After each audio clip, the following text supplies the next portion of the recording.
तो हमारे पास छठे के पहले और दूसरे सवाल दे रखा क्या है कि प्रत्येक फोटोन की ऊर्जा निकालिए, जिसमें पहला है कि 3 × 10⁻15 हर्ट्ज आवृत्ति के प्रकाश का संगत हो, दूसरा है कि जिसकी तरंग दैर्घ्य 0.5 एंगस्ट्रॉम हो। तो देखो इसको किस तरीके से हल करें। फोटोन की ऊर्जा का पूछा है तो हमारे दिमाग में सबसे पहली चीज आनी चाहिए वो है प्लैंक का क्वांटम सिद्धांत, क्योंकि प्लैंक के क्वांटम सिद्धांत से पहला जो नियम है उसी से निकला है।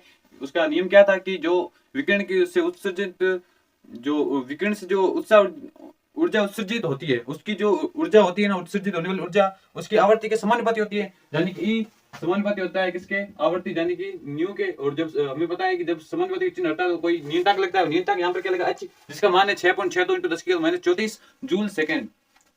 और जूल सेकंड निकालने का हमें पता है, क्योंकि एच को यहाँ रखो, इसको इधर प्रक्षेपण कर दो, जूल बटे प्रति सेकंड आएगा। तो यहाँ पर देखो जूल बटे सेकंड इनवर्स आएगा, तो ये ऊपर चला जाएगा, जूल सेकंड हो जाएगा, इसलिए इसका मात्रक है जूल सेकंड। तो देखो प्लैंक स्थिरांक है जिसका मतलब मान है 6.62 × 10⁻34 जूल सेकंड। हमारे पास आवृत्ति दे रखी है वो है 3 × 10⁻15 हर्ट्ज, और आवृत्ति है 3 और हर्ट्ज को मैंने सेकंड इनवर्स में कैसे बदला, इस चीज का आप सबको पता होना चाहिए कि हर्ट्ज और सेकंड इनवर्स एक ही चीज होती है, अलग अलग नहीं होते। यानी कि एक प्रति सेकंड बराबर होता है हर्ट्ज के, ठीक है ना, या इसको इस तरीके से लिख सकते हैं सेकंड इनवर्स बराबर होता है हर्ट्ज। ये दोनों एक ही चीजें, अलग अलग नहीं है। इसको सिर्फ लिखने का तरीका है, अलग अलग जगह जरूरत होती है तो उस हिसाब से उस तरीके से लिखते हैं। ये दोनों एक चीजें। और हमारे पास सूत्र क्या है कि E बराबर एच और न्यू। तो देखो एच और यहाँ पर न्यू है ये, तो देखो एच का मान लिख दिया 6.62 × 10⁻34 और न्यू में दे रखा था, इन दोनों को रखा, उनको गुणा कर दिया। तो गुणा करने पर देखो 6.62 और 3 का गुणा किया, ये संख्या प्राप्त हुई। और हमें पता है कि जो भाग होता है उसमें क्या है, घातें जुड़ जाती है, तो यहाँ पर घातें जुड़ जाएगी और यहाँ पर माइनस चिन्ह होने की वजह से माइनस हो जाएगा, माइनस की संख्या बड़ी है तो माइनस होता रहेगा। यहाँ पर गणित लागू होगी सिंपल सी। तो देखो यहाँ पर आगे 10⁻−19 आ गया, क्योंकि यहाँ पर देखो -34 + 15 करो, तो देखो माइनस की संख्या बचेगी, वो क्या बचेगी -19। अब यहाँ पर बचा, और हमें पता है कि जो डिजिट टर्म होती है उसके अंदर हमारे पास मान होता है वो 1 पॉइंट से लेकर 9.99 तक होता है, यानी कि पॉइंट के पहले एक ही संख्या होनी चाहिए। तो यहाँ पर एक संख्या रखेंगे, इसको आगे लेके जाएंगे। तो मैंने आपको सिंपल सा तरीका बताया था कि 10 से ऊपर गुणा कर दो, 10 से नीचे गुणा कर दो। यहाँ पर देखो कौन सा 10 खर्च हो रहा है, यहाँ पर देखो नीचे वाला 10 खर्च हो जाएगा तो ऊपर वाला 10 बच जाएगा। तो ऊपर वाला 10 बच जाएगा, इसके ऊपर घात क्या है 1, तो माइनस ये प्लस का है कि ये माइनस के 19 से, तो यहाँ पर क्या है घात ऊपर वाली माइनस हो जाएगी, तो 10⁻18 जूल आ गया, क्योंकि एनर्जी हमेशा जूल में होती है तो जूल में आ गई। और दूसरा तरीका समझने का क्या है कि जूल किस तरीके से आया, देखो ये इंपॉर्टेंट नहीं है फिर भी मैं आपको बता देता हूँ। ये देखो ये किसमें है, ये है जूल सेकंड में, ये किसमें है सेकंड इनवर्स में, ठीक है। तो ये सेकंड इनवर्स से सेकंड कट गया और जूल बचा, तो यहाँ पर जूल आ गया। और दूसरा क्या है एंगस्ट्रॉम, सॉरी लैम्डा है, लैम्डा हमें दे रखा है और हमें बाद में पूछा कि अब लैम्डा दे दिया, एनर्जी पूछिए। तो देखो लैम्डा क्या दिया है 0.50 एंगस्ट्रॉम। एंगस्ट्रॉम का मतलब आप सबको पता होना चाहिए, क्योंकि ये थोड़ा बहुत अगले क्वेश्चन में भी आएगा, वो होता है 10⁻−10 मीटर, ठीक है। और अब देखो लैम्डा के अंदर कौन सा सूत्र हम लगाएंगे, तो देखो यहाँ पे सीधा सूत्र मेंशन नहीं दे रखा है, लेकिन उसको हम थोड़ा दिमाग लगा के निकाल सकते हैं। किस तरीके से, यहाँ पर मैंने आपको तरीका पूरा बताया हूँ ताकि आपको अच्छे से समझ आ जाएंगे। जो मैंने नोट्स प्रोवाइड करे हैं, प्ले लिस्ट में जाकर देखना, क्लास 12 की जो परमानेंट संरचना है उसमें पूरे नोट्स अपलोड कर रहे हैं, आपको सारे पेजेस में अपलोड कर रखे हैं। और उसको जैसे पढ़ोगे ना आपको सीधा समझ आ जाएगा कि किस तरीके से हल करने हैं। इसलिए मैं आपसे यही कहूंगा कि वो नोट्स जरूर पढ़ लेना। और फिर भी मैं आपको ये चीज यहाँ पर भी बता देता हूँ। देखो E बराबर एच न्यू होता है, हमें पता है यहाँ पर ये न्यू है, ठीक है, न्यू होता है। और ये देखो यहाँ पर क्या होता है, हम मान लेते हैं वेग को क्या कहते हैं, विस्थापन परिवर्तन। विस्थापन यानी कि जो दूरी होती है उसी को कहते हैं विस्थापन। और यहाँ पर देखो प्रकाश है, तो यहाँ पर देखो विस्थापन होगा वो एकदम सीधी दिशा में होगा, ऐसा तो है नहीं मुड़ के प्रकाश वापस आ जाएगा, ऐसा नहीं, वो प्रकाश परावर्तन होता है, लेकिन ऐसा नहीं मानते। देखो वेग है वो होता है दूरी बटे समय। यहाँ पर दूरी लैम्डा क्यों ली है, देखो मैंने यहाँ नोट्स बताया था उसमें मैंने बताया था कि ये देखो ये इस तरीके से ये तरंग निकली है ना, इसकी यहाँ से बिंदु से लेकर यहाँ तक जो दूरी होती है इसको कहते हैं लैम्डा, और इसके नीचे जो गहराई होती है इसको कहते हैं आयाम यानी एम्पलीफायर। और ये एक बिंदु है, इससे जितनी स्पीड से निकलेंगे एक सेकंड के अंदर जितनी तरंग संख्या निकलेंगे उसको ही आवर्ती कहते हैं। ये चीजें थी। तो देखो दूरी क्या होगी, ये होगी दूरी 4 बटे समय, समय को लिखा हमने आवर्त काल 1 बटे टी, और हमें पता है 1 बटे टी को क्या कहते हैं, न्यू कहते हैं। तो यहाँ पर न्यू आ गया, तो वेग बराबर न्यू आ गया। और वेग को जब प्रकाश के लिए पढ़ते हैं तो उसमें प्रकाश का वेग लेते हैं, तो यहाँ पर वेग को सिर्फ वेग नहीं पढ़ते, उसको सी पढ़ते हैं, यानी कि ये दोनों एक ही चीजें हैं वैसे तो सी बटा, और सी का मान हमें पता है 3 × 10⁸ मीटर प्रति सेकंड। तो देखो सी का आ गया, न्यू का आ गया। हमें यहाँ पर देखो न्यू का मान रखना है, तो न्यू को यहाँ पे रख दिया, पक्षाघात कर दिया, क्या आएगा सी बटे लैम्डा। तो इसका मान जो यहाँ पर रखा तो क्या आ गया एच सी बटे लैम्डा। तो सब तो मान मेरे पास आ गया, सूत्र निकालने का तरीका है, बस ये इंपॉर्टेंट नहीं है करना किताब में, लेकिन ये चीज आपको सीधे याद होना चाहिए। अगर सीधे याद नहीं है तो इस तरीके से निकाल सकते हो। तो देखो मान रखा हमने 6.62, इनके देखो 6.62 और 3 का गुणा हमने पहले ही कर रखा था, तो आया तो 19.88, तो यहाँ पर लिख दिया 19.88 बटे 0.5, और ये घाते होगी जो 10⁻10 से ऊपर जाएगी 10⁻10 हो जाएगी प्लस का, तो 8 और 10 जुड़ जाएंगे, क्या हो जाएंगे 18, 18 में से 34 घटा दो तो माइनस की बचेगी, वो क्या बचेगी -16। और 0.5 होते हैं, 0.5 को हम क्या लिखते हैं 1/2 के बराबर ही होता है ये चीज, ठीक है। तो हमने सीधा 1/2 लिखेंगे, तो देखो ऊपर आएगा 19.88 बटे आ जाएगा 1/2, 2, और इसके नीचे कुछ नहीं, इसके नीचे एक बट्टा होगा तो ये 2 इसके साथ गुणा हो जाएगा। ठीक है, ये तरीका सीधा बता रहा हूँ, अगर ये सीधा तरीका आपको नहीं आता तो आप 0.5 का भाग भी दे सकते हैं इस पूरे के अंदर, तो वो थोड़ा हार्ड हो जाएगा। ये मैंने बताया सीधे शॉर्ट तरीके से आप हो जाएगा। 2 का गुणा कर दिया 8 दूनी 16, एक हासिल की 8 दूनी 16, इस तरह का एक हासिल की 9 दूनी 18, 1 19 और 2 3 2 2 1 2 और 1 3, तो 3 39.76 है। हमें बताया कि यहाँ पर एक पॉइंट होना चाहिए, तो देखो 3.98, तो यहाँ पर मैंने इस तरीका बताया था कि 10 को ऊपर गुणा कर दो, 10 को नीचे गुणा कर दो, क्योंकि एक पॉइंट संख्या घटा आगे बढ़ानी है। यहाँ पर 10 कौन सा खर्च होगा, नीचे वाला, तो ऊपर वाला क्या है बच जाएगा, तो यहाँ पर आ जाएगा एक कम हो जाएगी, 10 की घात -15। यही हमारा उत्तर है। जो ये उत्तर है वो किस में आएगा, जूल में आएगा। ठीक है, जो उत्तर आ गया जूल में। तो सातवां क्वेश्चन हमारे पास क्या है कि 2.0 × 10 की घात -19 काल वाली प्रकाश तरंग की तरंग दैर्घ्य आवृत्ति और तरंग संख्या की गणना ज्ञात कीजिए। मतलब प्रकाश की तरंग है जिसकी काल, काल का मतलब आवर्त काल ही होता है। देखो आवर्त काल है वो क्या है, 2.0 × 10 की घात -19 यानी कि 2 × 10 की घात -10 सेकंड, ये हमारे पास आवर्त काल है। आवर्त काल का मतलब क्या होता है, आवर्त काल का मतलब आपको पता नहीं, मैं आपको बता देता हूँ कि आवर्त काल का मतलब होता है कि एक चक्कर पूर्ण करने में कितना समय लिया, तो प्रकाश की जो कोई तरंग है उसने एक चक्कर पूर्ण करने में इतना समय लिया है, 2.0 × 10 की घात -10, जो कि बहुत कम समय है। तो देखो इसकी हमें निकालना क्या है, लैम्बडा निकालना है, यानी कि तरंग दैर्घ्य, आवर्ती निकालनी है, आवर्त संख्या निकालनी है, यानी कि न्यू बार। तो देखो मैंने आपको पिछले क्वेश्चन बताया था, अभी बता देता हूँ। वेग क्या होता है, दूरी बटे विस्थापन, और ये क्या होगा, लैम्बडा बटे टी। देखो और यहाँ पर मैंने बताया था कि वेग है, अब इसको प्रकाश की तरंग की बात हो रही है तो इसके लिए हम इसको सी पढ़ेंगे, क्योंकि अब हमारे पास जो परमाणु की संरचना है इसमें तरंग की बात होने वाली है, इसलिए इसको सी ही याद कर लो। इस चीज को, सूत्र को आप याद कर लो, और इसको बदला कैसे जाता है, 1/टी न्यू के बराबर होता है, तो 1/, यहाँ पर देखो इसको पढ़ोगे तो 1/टी भी पढ़ सकते हो, ये न्यू के बराबर होता है, तो यहाँ पर आप इसको मिटा के यहाँ पर न्यू भी लिख सकते हो जरूरत के अनुसार। लेकिन अभी हमें जरूरत किसकी है, न्यू की नहीं है, हमें जरूरत किसकी है, टी की है, तो हमने यहाँ पर टी रहने दिया। तो देखो लैम्बडा क्या हो जाएगा, टी को उधर पक्षांतर कर दो, सी टी हो जाएगा, और लैम्बडा हमारे पास अब सीधे आके सी का मान है, टी का मान दे रखा है, तो लैम्बडा आ जाएगा। तो देखो 3 × 10 की घात 8 मीटर प्रति सेकंड इंटू 2.0 × 10 की घात सेकंड से सेकंड कट जाएगा, तो बचेगा मीटर, और हमें पता है लैम्बडा मीटर में आता है। आप चाहो तो इसको ये मात्रक वगैरह ना लिखो, सीधा उत्तर लिखोगे, इसको सोल्व करके 6.0 × 10 की घात -2 मीटर तो भी सही होगा। और अब हमें क्या निकालना है, लैम्बडा आ गया, हमें निकल तरंग, और तरंग के लिए सॉरी हमें निकालना है न्यू निकालना है, यानी कि आवर्ती। आवर्ती क्या होती है, हमें देखो यही है सूत्र, सी बराबर लैम्बडा बटे टी। अब इसको हमें जरूरत पड़ गई सूत्र की, देखो लैम्बडा इसको 1/टी लिख सकते हैं, और 1/टी किसके बराबर होता है, न्यू के बराबर। तो देखो ये क्या हो जाएगा, लैम्बडा न्यू हो जाएगा, बराबर क्या हो जाएगा, सी। ये सी के बराबर है ये चीज, ठीक है। और हमें किसका मान चाहिए, सिर्फ न्यू का चाहिए, यानी कि आवर्ती का, इसको न्यू बोलते हैं। तो हमने सी का पक्षांतर कर दिया लैम्बडा का, तो देखो सी बटे लैम्बडा हो गया, सी और लैम्बडा दोनों का मान है, लैम्बडा अभी निकाला, सी का दे रखा है, तो बस मान रखने हैं, 3 × 10 की घात 8 बटे 6 × 10 की घात -2। तो देखो ये बचेगा 1/2 × 10 की घात 10, और 1/2 को क्या लिखते हैं, 0.5। हमें पता है कि 0.5 है, उसको इस तरीके से नहीं लिख सकते, क्योंकि डिजिट टर्म का प्रयोग होता है, तो 1 और 9 के बीच में संख्या होनी चाहिए, और पॉइंट के बाद एक संख्या होनी चाहिए। तो देखो 5 लिखेंगे, तो यहाँ पर देखो 5.0 भी रख सकते हो, या सीधा 5 भी लिख सकते हो, तो सही होता है। मैंने 5.0 लिखा है क्योंकि मेरी आदत से बन गई है। तो देखो 5.0 1 0 लिया, वही है सूत्र। देखो 10 ऊपर गुणा कर दो, 10 नीचे गुणा कर दो, देखो कौन सा 10 इसमें खर्च हो रहा है, इस पॉइंट को यहाँ लाने में। इस पॉइंट को यहाँ लाएंगे तो ऊपर वाला 10 खर्च होगा, और नीचे वाला 10 बच जाएगा, और नीचे वाला 10 ऊपर जाएगा, तो 10 के साथ क्या होगा, घटाव में होगा, -1 हो जाएगा, 10 में से 1 9। तो ये हो गया।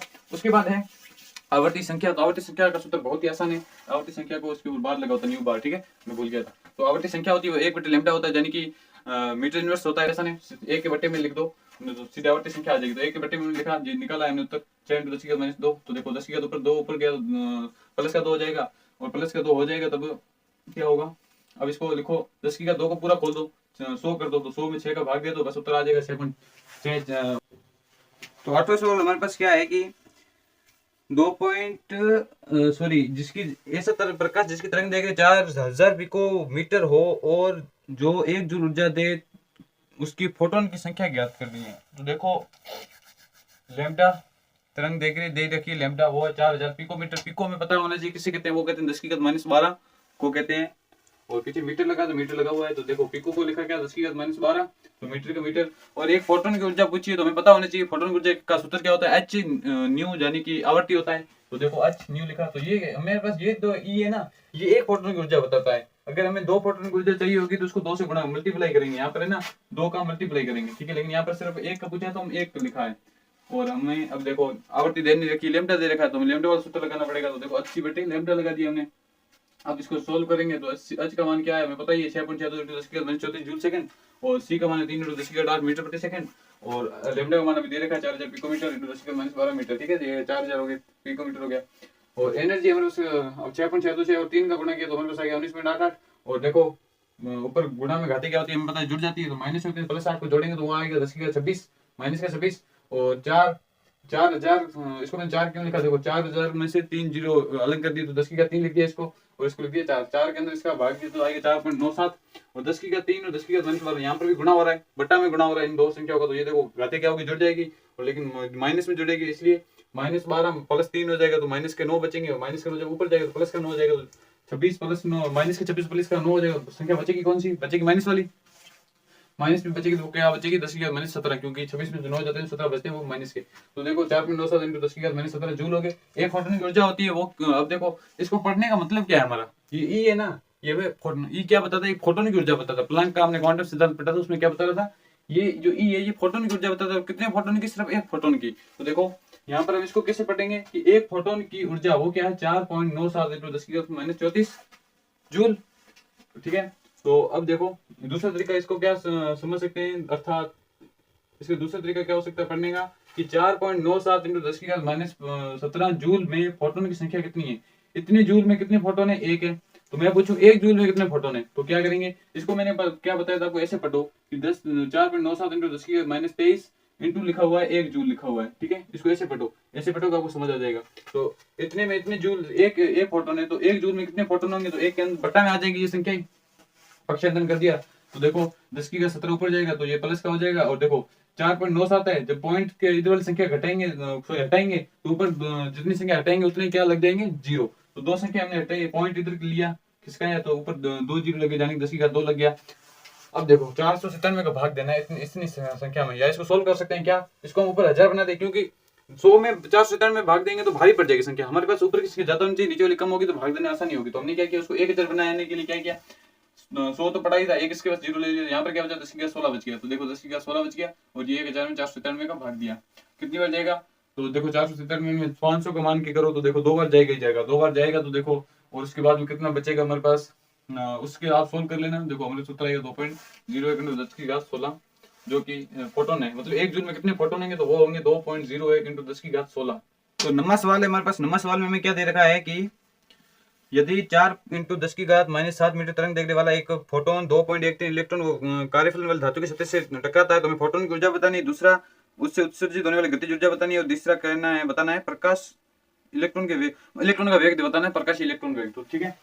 तो सबसे पहले हमें ये दे रखा है लैम्ब्डा, दैनिक तरंग देख रही क्या है 4 इंटू 10 की घात -7 मीटर, और जो कार्यफलन दे रखा है उसको हम देखो 5 से भी दर्शाते हैं, हम चाहें तो इसको वैसे 5 से भी दर्शा सकते हैं, या इसको W0 से दर्शा सकते हैं, और यहाँ पर देखो W0 को क्या लिखते हैं H इंटू, ये देखो ये ढेरी आवृत्ति है, जब हम नॉर्मल आवृत्ति का प्रयोग करते हैं वो आवृत्ति नहीं है, ढेरी आवृत्ति है। ढेरी आवृत्ति किसे कहते हैं कि प्रकाश का विद्युत प्रभाव दिखाने के लिए जो न्यूनतम आवृत्ति होती है ना, कि वो उतनी आवृत्ति अगर उसको मिल जाए ना तो वो इलेक्ट्रॉन निकलना बाहर शुरू कर देता है, उसको कहते हैं ढेरी आवृत्ति, ठीक है, ढेरी आवृत्ति है। उस धातु की ढेरी आवृत्ति कितनी है 2.13, मतलब इतनी सॉरी कार्यफलन इतना है, इतना कार्यफलन मिलेगा तो वो प्रकाश विद्युत प्रभाव प्रारंभ कर देगा।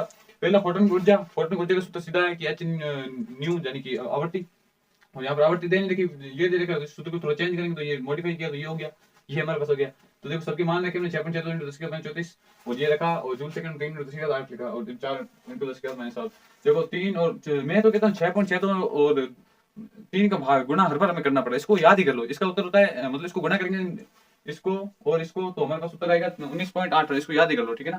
तो देखो 19.88 और हमें देखो 34 और 8 ये घाते आदर्श समान घाते जुड़ जाएगी, लेकिन माइनस में घाते क्या होगी, घटना शुरू हो जाएगी, तो देखो -34 8 ये बचेगा 26, 26 और -7 ऊपर जाएगा तो प्लस का हो जाएगा, तो 26 + 7 कितने होते हैं, सॉरी हाँ माइनस के 26 प्लस के साथ, माइनस के 26 प्लस के साथ होता है -19। तो देखो 4 के अंदर भाग दिया तो आगे 4.97 10 के -19, और देखो ये जूल में आएगा क्योंकि अभी पता है मीटर से मीटर, ये देखो ये क्या है, ये भी मीटर में, देखो ये मीटर से मीटर कट गया, सेकंड से सेकंड कट गया, जूल बचा तो ये जूल में आने वाला है। और जूल को अब बताते हैं, अब मैं बताता हूँ आपको इलेक्ट्रॉन वोल्ट में कैसे बदलते हैं। तो देखो आवेश होता है ना इलेक्ट्रॉन का, उसका भाग दे देते हैं, ये तो नॉर्मल कहने का तरीका। दूसरा में किताब में भी दे रखा है कि एक इलेक्ट्रॉन वोल्ट किसके है, देखो मैं आपको बताता हूँ, ये देखो एक इलेक्ट्रॉन वोल्ट है वो 1.602 इंटू 10 की घात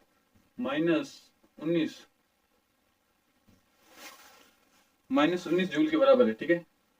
आपको सूत्र बनाना बताता हूँ, मतलब एक इलेक्ट्रॉन वोल्ट है वो इसके बराबर है, और हमें उत्तर क्या है जूल में दे रखा है। तो बताते हैं, इससे बताओ कि इसको मैंने क्या कहा था, इसको ऐसे बताओ कि इसके गुणा में 1 जूल, ठीक है, तो 1 जूल का पक्षांतरण कर दो, 1 जूल को रख दो, तो 1 जूल का मान कितना होगा, मतलब हमारे पास इतनी जूल है तो 1 जूल में कितने इलेक्ट्रॉन वोल्ट होते हैं, तो देखो वो होते हैं एक इलेक्ट्रॉन वो 1 बटे में 1.602 इंटू 10 की घात -19 इतने इलेक्ट्रॉन वोल्ट होते हैं। तो देखो 1 जूल का मान आ गया इलेक्ट्रॉन वोल्ट में, तो इलेक्ट्रॉन वोल्ट का गुणा मतलब ये वही हमने किया है कि बटे में आवेश का कर दिया है भाग, भाग करने पर ये तो इलेक्ट्रॉन वोल्ट में चेंज हो गया। तो हमारा सूत्र आ गया 3.10 इलेक्ट्रॉन वोल्ट। जीरो को लिखना भी जरूरी नहीं है, सीधा 3.1 भी लिख दोगे तो उत्तर आपका सही होगा। फिर मैं पूछा फोटोन की ऊर्जा, फोटोन की ऊर्जा का सूत्र में पता होना चाहिए। फोटोन की ऊर्जा बराबर कार्यफलन प्लस गतिज ऊर्जा होती है। इसका मतलब क्या होता है, जब हम किसी फोटोन को ऊर्जा देते हैं ना, तो सबसे पहले तो उसका जो कार्यफलन होता है, ठीक है, पहले तो वो जो उसको विद्युत प्रभाव दिखाने के लिए आवश्यक होती है वो तो उतना ग्रहण कर लेता है। उसके बाद जो उसको एक्स्ट्रा मिलती है ना, उसको गति कराने में प्रदान कर देता है। जैसे इलेक्ट्रॉन को जरूरत से ज्यादा अगर उसको हम ताप देंगे, प्रकाश की किरणें उस पर डालेंगे, तो वो गति करना शुरू कर देगा। पहले तो बाहर आएगा धातु से, फिर गति कर देगा। उसको गतिज ऊर्जा कहते हैं। ये जो सूत्र है ना, ये गतिज ऊर्जा का सूत्र है, ठीक है, गतिज ऊर्जा, ये गतिज ऊर्जा का सूत्र है, ठीक है। तो देखो कार्यफलन वही है, ये देखो इसका मान क्या था 2.13, तो देखो ये क्या था 3.1 और ये 2.13। तो हमने देखो ये काइनेटिक एनर्जी कहते हैं, गतिज ऊर्जा का तो एक ही बात है, ठीक है। तो 3.1 इंटू माइनस में कर दिया तो ये आ गया 0.97। और अब देखो हमें क्या पूछा, वेग पूछा है, प्रकाश इलेक्ट्रॉन वेग। तो ये देखो गतिज ऊर्जा होती है ना, इसमें जो अम और वी होता है, ये द्रव्यमान भी अम का होता है और वेग होता है वो भी सॉरी द्रव्यमान होता है वो भी इलेक्ट्रॉन का होता है, वेग भी इलेक्ट्रॉन का होता है। तो देखो हमारे पास इसका द्रव्यमान इलेक्ट्रॉन का सबको याद ही 9.1 × 10⁻31 kg, और वेग भी वेग निकालना पड़ेगा, ठीक है। और ये इसको क्या कहते हैं, गतिज ऊर्जा। यही तो गतिज ऊर्जा हमने निकाली है, तो ये क्या है, ये गतिज ऊर्जा ही है। और सबसे पहले ये सूत्र है मेन, जो इसको याद कर लो आप, ठीक है। तो ये आप मेरे पास आ गया, हमें सबको पक्षांतरण करना है, बहुत आसान है। तो देखो अब थोड़ा यहाँ पर ध्यान देना, समझने वाली चीज क्या है कि 0.97 × 2 ये चीज किसमें है, ये इलेक्ट्रॉन वोल्ट में, ठीक है। लेकिन द्रव्यमान है वो केजी में, इलेक्ट्रॉन वोल्ट बट्टे केजी। देखो इलेक्ट्रॉन वोल्ट बट्टे केजी अंडर में रह जाएगा, बाहर आएगा ही नहीं, इसको बाहर निकालना है। यानी वेग किसमें होता है, मीटर प्रति सेकंड में होता है। इसको बाहर निकालेंगे तो इलेक्ट्रॉन वोल्ट को चेंज करना पड़ेगा। इलेक्ट्रॉन वोल्ट को किस में चेंज करेंगे, जूल में चेंज करेंगे। देखो पहले जूल को इलेक्ट्रॉन वोल्ट में चेंज किया तो आवेश का भाग दिया था, अब जूल में चेंज करें तो गुणा करेंगे आवेश का, यानी कि 1.6 × 10⁻19 का कर दिया हमने, गुणा कर दिया। गुणा करेंगे तो हमारे पास उत्तर आएगा 3.106, इसको गुणा किया तो आएगा, और बट्टे में 9.1 का भाग बाद में करेंगे, ठीक है। तो देखो 10⁻19 + 31, ठीक है। और ये देखो मैंने यहाँ पर केजी बराबर मीटर सेकंड का स्क्वायर इनवर्स x स्क्वायर क्यों किया, तो मैं आपको बता दूं, ये चीज आप ये भी याद कर लो, रट लो कि 1 जूल में 1 kg मीटर स्क्वायर बट्टे सेकंड स्क्वायर होते हैं, या सेकंड स्क्वायर होते हैं, सेकंड इनवर्स स्क्वायर होते हैं। तो देखो इसका जब भाग करेंगे 9.1 का तो आएगा 34.10।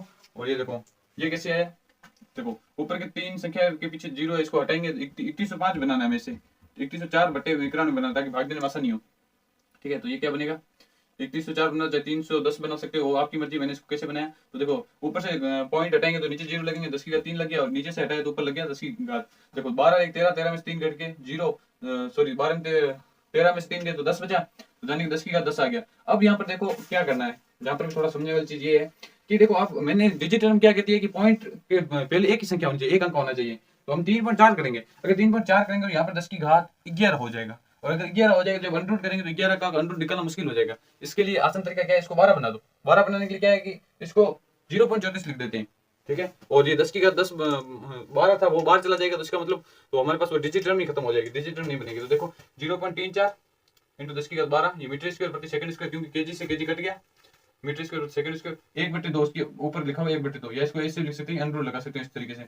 और देखो 10 की घात 12 था तो ये आधा हो गया, 12 आ गया तो 10 की घात 6 हो गया। लेकिन 0.34 का अगर आपको अंडर निकालना आता है तो अच्छी बात है, अगर नहीं निकालना तो सीधा ये भी छोड़ सकते, सही है। और मीटर का 1 मीटर, ये सॉरी यहाँ पर देखो मीटर भी एक बार आ गया, सेकंड भी एक बार आ गया, तो ये मीटर प्रति सेकंड हो गया, और इसका हमें मान था ही नहीं हमारे पास, तो इसका अंदर ही रहने दिया। तो जाने 10 की घात 6 अंडर 0.34 मीटर प्रति सेकंड, यही हमारा राइट आंसर है। बहुत ही आसान से क्वेश्चन है, बस थोड़े से सूत्र है, हमें पता होना चाहिए किस तरीके से इनको इस्तेमाल करना है, बाकी सब हो जाएगा। देखो 10वां सवाल क्या है हमारे पास कि सोडियम परमाणु के लिए सोडियम परमाणु के आयनन के लिए 242 नैनोमीटर की तरंग दैर्घ्य की विद्युत चुंबकीय विकिरण प्राप्त होती है, और सोडियम का आयनन ऊर्जा निकालनी किलो जूल प्रति मोल में निकालनी है। देखो बहुत ही आसान क्वेश्चन, बस इसको ऊर्जा बहुत निकालने का सूत्र वही, बस लास्ट में इसको किस तरीके से किलो जूल में चेंज करना है, हमें सर वही जानना है।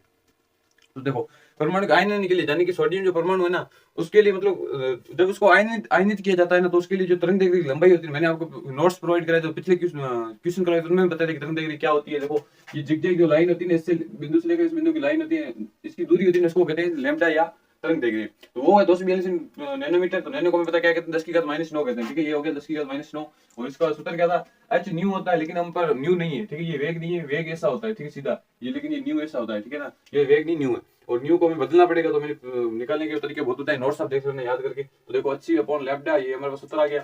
तो मान रखेंगे h का मान क्या होता है 6.6, तो 10 की घात -34 ये हो गया h का मान और c का क्या होता है, प्रकाश की चाल 3 × 10⁸ और लैम्डा का मान हमें दे रखा है क्वेश्चन में। अब देखो निकालेंगे तो मैंने पहले बताया था कि 3 और 6.6 तो 6 का हर बार प्रयोग करना पड़ेगा, इसको याद कर लो तो वो होता है 19.88 और बटे में 242 और हमें पता है ये -34 है, इसके साथ जुड़ जाएगा, लेकिन ये माइनस का बचेगा 26 और माइनस का 9 ऊपर चला जाएगा, माइनस का 9 ऊपर जाएगा तो किसका बनेगा, प्लस का, तो क्या बन जाएगा -26 और प्लस के 9 तो बचेगा हमारे पास माइनस की 17 और इसको और सोल्व करेंगे तो हमारे पास ये उत्तर आ जाएगा 8.21। ये तो जो उत्तर है यही उत्तर है सवाल का कि आयनन करने के लिए कितनी एनर्जी चाहिए होगी, वो यही है 8.21, एक फोटोन में कितनी ऊर्जा चाहिए होगी।